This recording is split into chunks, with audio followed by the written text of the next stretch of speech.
Na América Latina, a tensão atingiu um ponto que muitos imaginavam que não seria possível de ver.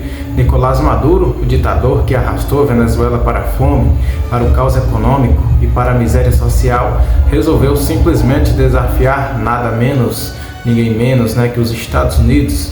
E não foi apenas em palavras, ele simplesmente resolveu colocar os caças da sua força aérea para sobrevoar os navios americanos em águas internacionais. Foi um gesto ousado, mas também um erro colossal. Pode colocar a vida de muitos em risco. As imagens correram o mundo, aviões venezuelanos voando baixo, quase roçando os convés de uma fragata norte-americana. Maduro apresentou isso como um troféu, como se fosse uma vitória contra o imperialismo, mas a verdade é que o episódio acabou virando uma gota d'água.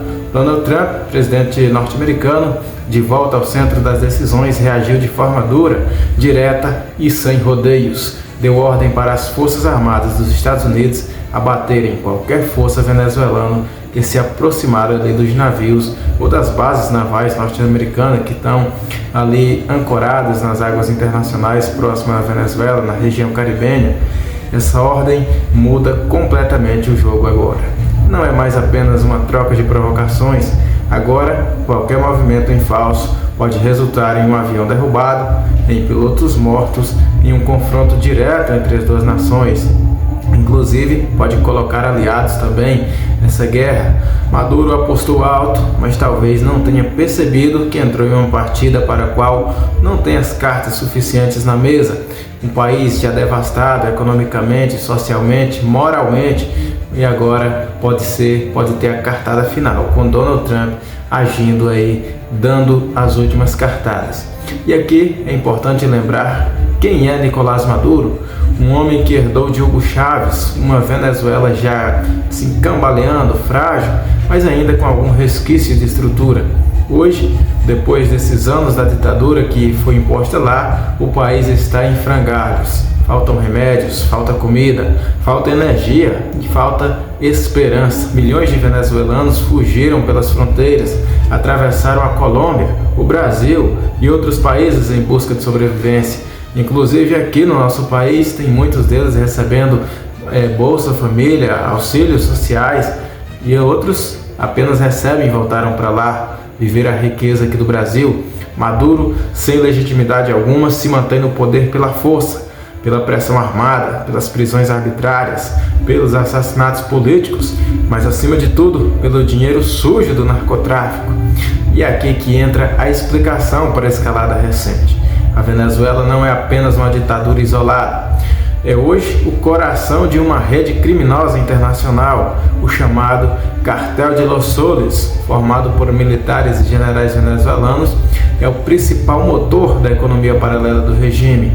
São eles quem controlam as rotas de exportação da cocaína e aí enviando toneladas e toneladas de drogas para todos os cantos do mundo. Sem esse narcotráfico, Maduro não tem como pagar os militares, não tem como sustentar o sistema de pressão, não tem como se manter no poder. E aqui está um ponto que eu quero discutir juntamente com você lá no final, que é muito interessante, inclusive para os Estados Unidos. Mas os Estados Unidos sabem muito bem disso e por isso começaram a apertar o cerco.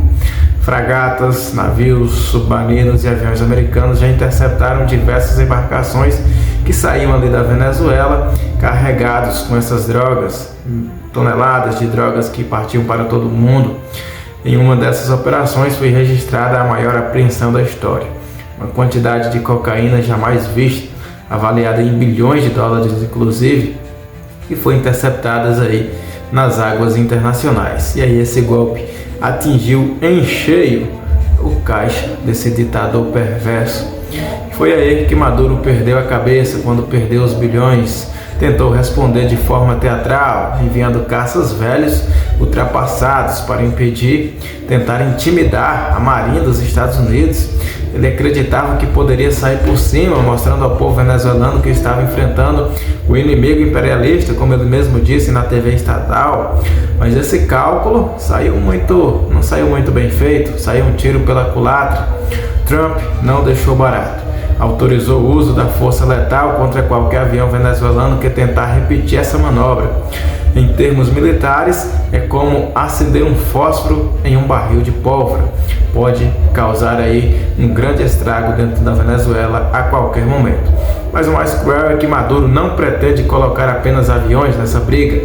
Nos últimos meses, ele vem armando milicianos populares, gente sem treinamento, idosos, jovens, pessoas desesperadas que recebem armas e recebem ordens para defender a Revolução Bolivariana. Na prática, ele está criando um exército de civis que servirá como carne de canhão, será ali apenas bucha para colocar dentro dos canhões norte-americanos. A ideia é meio que macabra, jogar essa população contra as forças americanas e quando milhares forem mortos, pousar de vítima no cenário internacional. Mas talvez isso não vai cair em canto nenhum. É a estratégia do desespero, transformar a tragédia em propaganda, coisa mais relacionada à ditadura mesmo, usar o sofrimento do povo como escudo político. Só que os Estados Unidos já deixaram claro que não vão cair nesse jogo. Esse jogo é muito baixo, principalmente para Donald Trump. Trump não reconhece o Maduro como chefe de Estado, mas sim como líder de um cartel criminoso. E essa mudança de narrativa é fundamental, porque quando um governo é tratado como um cartel ou como um grupo terrorista, as regras do jogo internacional mudam e aí perde esse apoio que Nicolás Maduro poderia ter. Vários países da América Latina já começaram a classificar o cartel de Los Soles como uma organização terrorista, inclusive dando mais forças às decisões de Trump. Isso significa que Maduro não é visto como um presidente, mas como um criminoso procurado, e abre caminho para sanções mais pesadas, prisões internacionais e até mesmo operações militares com apoio regional. Inclusive, muitos países podem ajudar os Estados Unidos a se livrar dessa quadrilha maldita. Enquanto isso, o Pentágono reforça suas bases no Caribe. Caças de última geração foram deslocados e fragatas adicionais cruzam as águas próximas à Venezuela. Satélites monitoram cada movimento e as tropas de elite estão em alerta máximo. O recado é muito claro, é objetivo.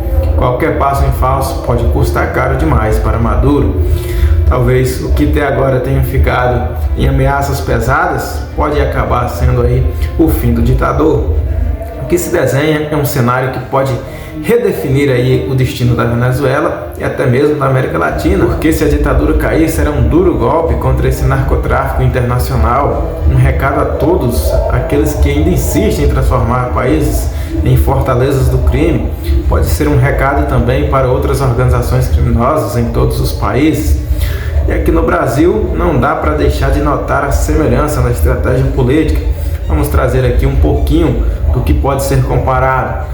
Enquanto Maduro provoca militarmente, Lula e o Supremo Tribunal buscam tensionar politicamente. O jogo é parecido: criar atrito, se colocar como vítima e tentar transformar qualquer reação em narrativa de perseguição. O objetivo no fim é o mesmo: acumular mais poder, justificar medidas autoritárias e consolidar um projeto de controle. Mas voltando aqui à questão da Venezuela, fica a pergunta: até quando Maduro resistirá? Será que terá coragem de arriscar um confronto direto, sabendo que seus caças seriam abatidos em segundos pelas aeronaves americanas, muito mais modernas e letais? Não tem comparação. Poderia ser uma catástrofe procurada pelo próprio narcotraficante. Será que vai continuar apostando na vitimização, esperando apoio da Rússia e da China? Ou será que a pressão interna e externa acabará por derrubá-lo de vez? Será que vem vitória do povo? É o que podemos aguardar nos próximos capítulos. O povo venezuelano já está exausto, quer mudança, quer liberdade, quer viver apenas em paz, com dignidade, e diante dessa ditadura que já não tem como se sustentar, basta um empurrão para que a história vire de vez. A gente pode ter aí agora o retorno da paz na Venezuela. Se esse empurrão vier dos Estados Unidos, se vier de dentro ou se vier da união desses dois movimentos, o resultado pode ser o mesmo, é apenas o fim do regime de Maduro. Talvez, finalmente, o início de uma nova era para a Venezuela. É o que os venezuelanos esperam, é o que o mundo espera também, que eles consigam restaurar a paz, a dignidade e a soberania O jogo está aberto, o tabuleiro está montado e cada movimento pode ser o último para um ditador que ousou desafiar a maior potência militar do planeta. Isso já é o suficiente para dar em ruína. A história está sendo escrita diante dos nossos olhos. Cabe a nós acompanhar cada passo dessa disputa que pode mudar não apenas o destino da Venezuela, mas também de toda a América Latina. Por que não o governo brasileiro também não ficar de olho para pegar um pouquinho do aprendizado? Porque no fim das contas, uma lição se repete na história. Quem brinca com fogo, mais cedo ou mais tarde vai acabar se queimando. As velhas máximas, não tem como fugir. Vamos continuar trazendo assuntos sobre o tema, a repercussão e o que pode acontecer enquanto os caças norte-americanos vão se aproximando da região, os navios estão preparados. A fuzilaria dos Estados Unidos está ali preparada para agir por terra, por água, pelos ares. Satélites monitoram essas áreas. Tudo pode acontecer e a qualquer momento. Podemos ter a liberdade do povo venezuelano, mas podemos ter também enfraquecimento do narcotráfico em todo o mundo. O planeta vai respirar mais aliviado e aí todos nós ganharemos. Deixa aí o seu comentário sobre o que você acha do assunto. Se você nos acompanhou até aqui, também deixa a sua curtida, deixa o seu comentário. Se inscreva no canal se ainda não for inscrito. Valeu, um forte abraço e nos vemos no próximo vídeo.